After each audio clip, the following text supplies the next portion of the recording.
Warren Buffett I mentioned yesterday, and his model was very simple. I mean, he bought companies that had great management in place. Some of them he didn't talk to at all. He just wrote them a letter once a year, like, if something happens to you, who do you think should replace you? But he just trusted the manager that already had a great track record to run that said business.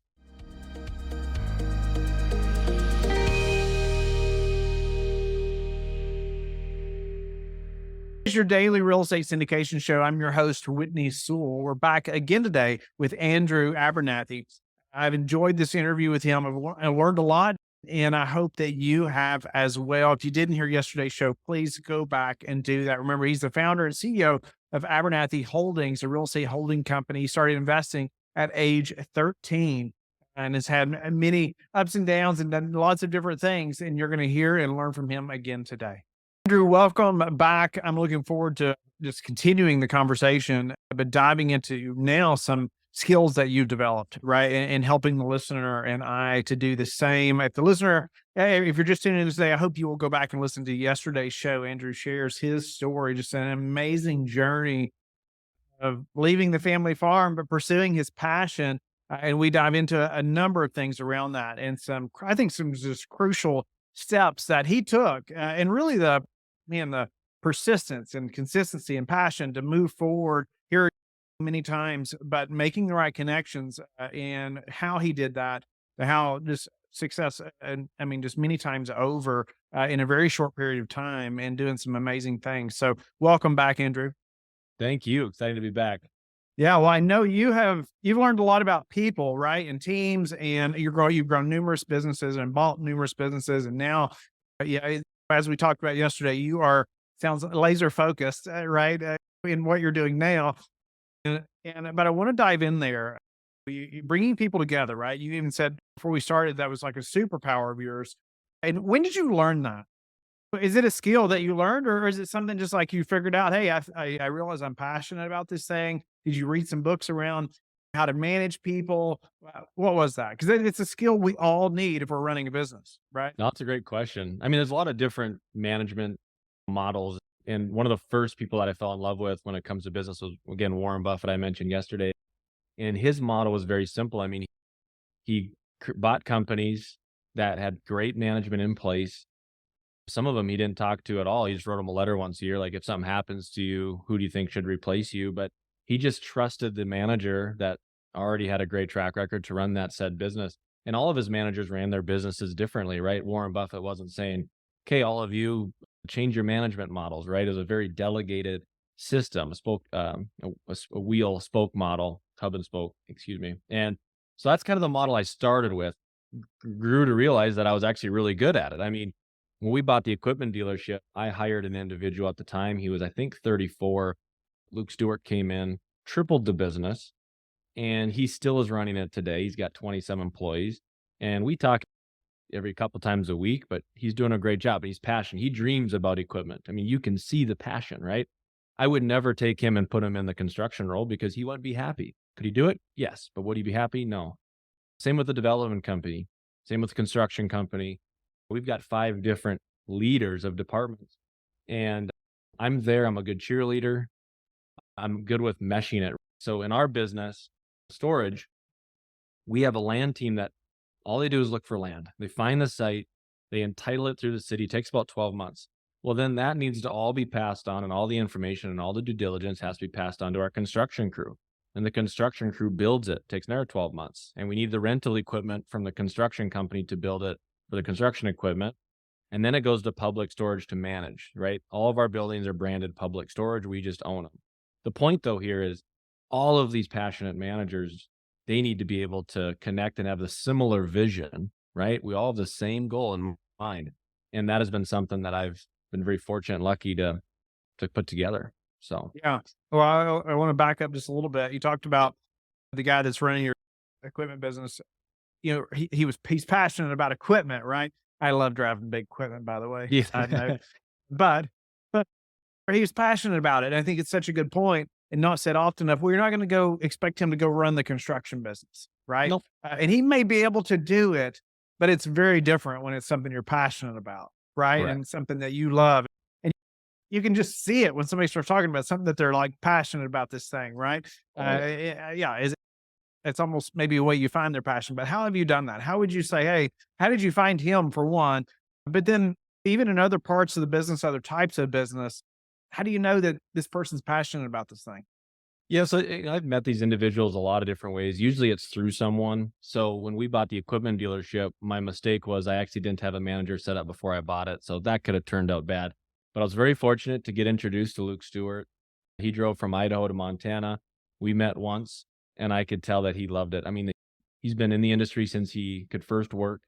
He's never left it. He's a top salesman for one company and he's kind of went through the ranks from sweeping floors to management, and I knew it was the guy that I wanted. You could tell he was honest and loyal, and he didn't bounce around company to company. He had a great track record. All he wanted to talk about was equipment. You can just tell, right? If you change the topic or do something, he always brings it back. That's passion. That is a subconscious that's subconscious passion right there. Another example is for our when we started in self storage. I said I don't really know anything about self storage. I should probably find a guy that does. And so I was introduced to Nate Mayhews, and he's been in storage for 15 years. And when he talks about it, I mean, you could just feel the energy, kind of like me right now talking about the business. Like I love it. I'm energetic about it. That's them with what they do. Like they're all different, right? Passion comes in a lot of different packages, but you can see the package. The package is very bright, very obvious to me, anyways. Like passion just shines through, and then trustworthiness and work ethic and all of those things follow, but passion is always number 1. Yeah, love that. Where does Andrew fit in the business now? I want to back this up a little bit. You did all these things, right? And you were successful at most of them, right? You did a great job, but then you had this mentor tell you, "Hey, you're good at nothing," right? When you're trying to do so many things, right? So you focus in on the self storage space and developing self storage, right? That is your one focus. What's Andrew's one focus within that? Because it sounds like, hey, I had to find somebody that was an expert in self storage, right? And you brought in that expertise and that passion about this asset class. What's Andrew's focus in the business? Yeah, so I mean, every week I talk to each manager, president of each division at least a few times, right? So I mean, just keeping up to date on what bids are. So we have the construction president, development president, got the CFO, controller, we got everybody kind of doing their thing. So my job is to really stay involved. I still have investor relations. So we've got 80 investors in Abernathy Holdings plus Gary as a joint venture. I am fortunate. My wife and I still own 32% of the company. And then our management has prior success. A lot of our management has wealth built from prior success. So they bought into the company as well. So our company, our managing members own about 50% of the company. And so, but anyways, all the other 80 investors reach out and I know the gist of every division. And then obviously if they're short on money or need money, I'm the one that I've raised every dollar. So I go out and raise the money. I'm just kind of bouncing all over the place right now. So it's really fun though, because it's like I'll go into one office and we're sitting there talking about we're trying to get the construction numbers down $8 a foot here, and this is how we're gonna do it. Then I'll go into the next one and they're like, hey, we've got 5 sites in in contract for our next dirt pieces, and here's all the ones we have now. Go to the next office, we're talking about banking terms. So I can go on forever, but I'm just bouncing all over the place. And it's a lot of Any fun. other tips around managing all the employees that we hadn't talked about? Actually, the only people that I work with are the presidents. Each of them have their own staff, and I do not tell them how to pay them, how to incentivize them. I have advice here and there if they ask. Our incentive programs are different across each division. The only payment plans and incentives that I set are for each of those presidents that I talk with. The other 30 some employees, I have no connection with. I mean, So I are they know incentivized like in a bonus structure type or KPIs, something like that? some are. I'm a big believer in the best investments in your people. So when every facility we build, we give away 3%.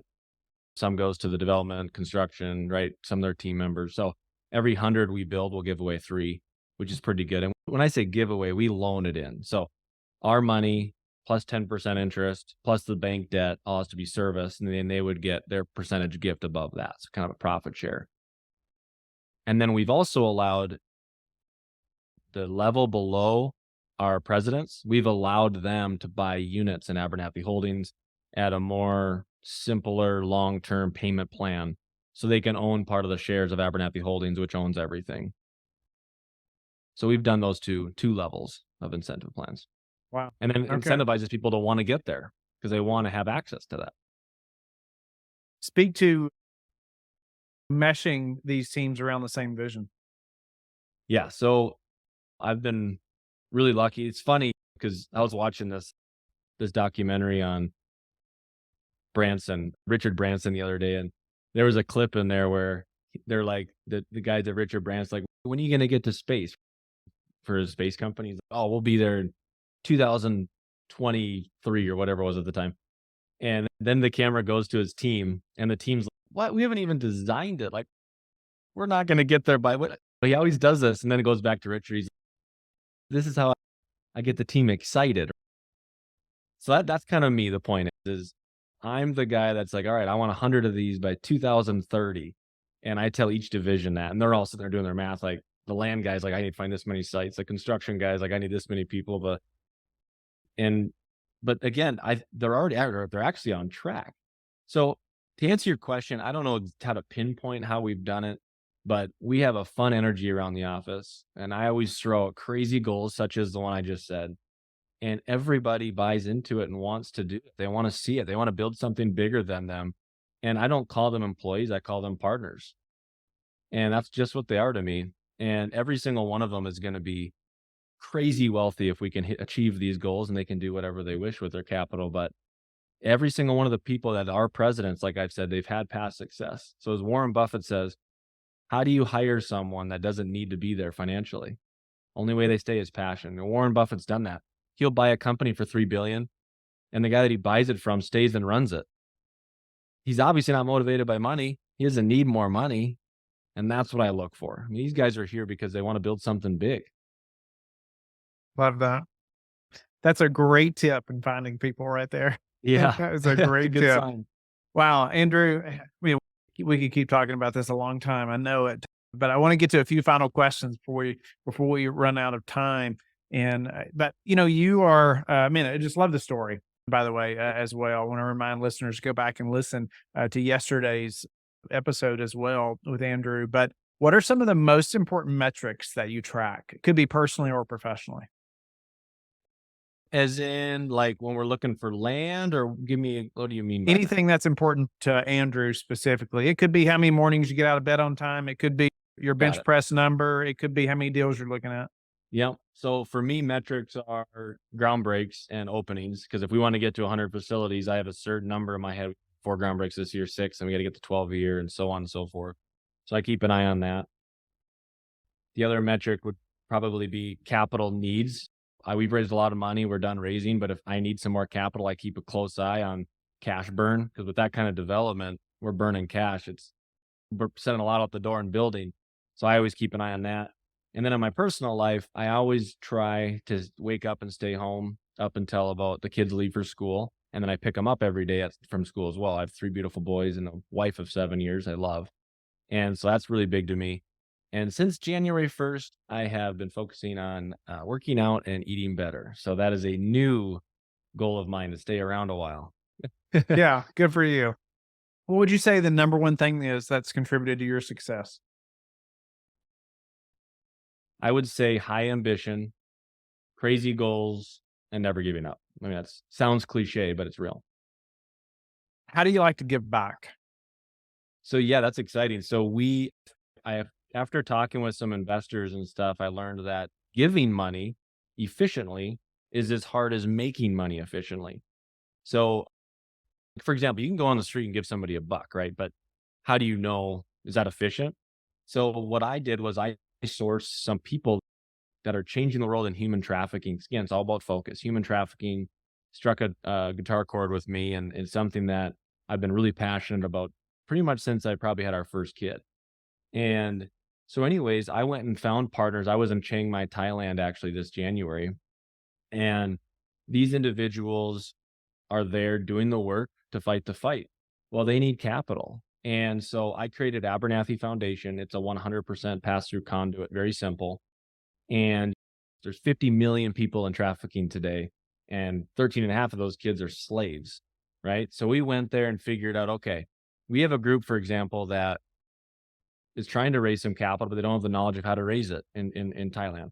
So we send over marketing material and the knowledge and help them raise capital to go fight the fight. Well, that one, every dollar invested into that turned into $9.73. That's a huge ROI, right? Because you teach somebody how to fish instead of give them fish.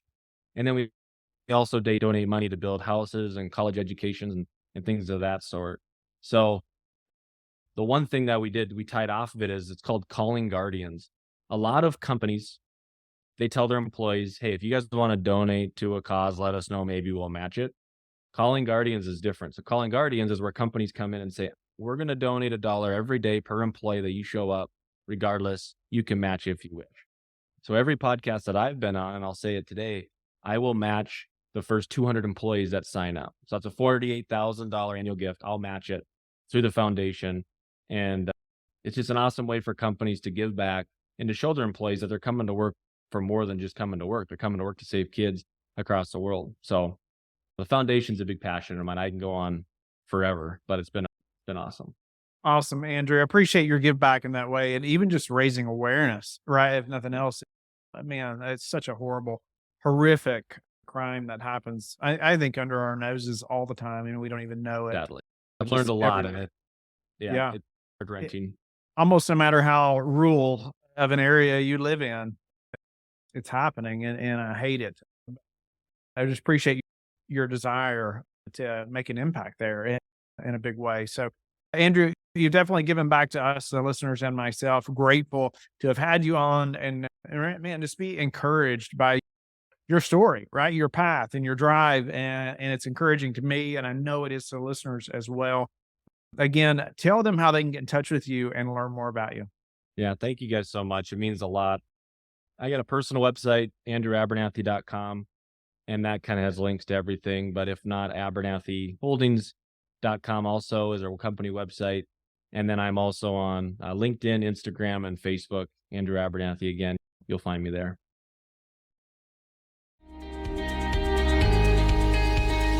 Thank you for being with us again today. I hope that you have learned a lot from the show. Don't forget to like and subscribe. I hope you're telling your friends about the Real Estate Syndication Show and how they can also build wealth in real estate. You can also go to lifebridgecapital.com and start investing today.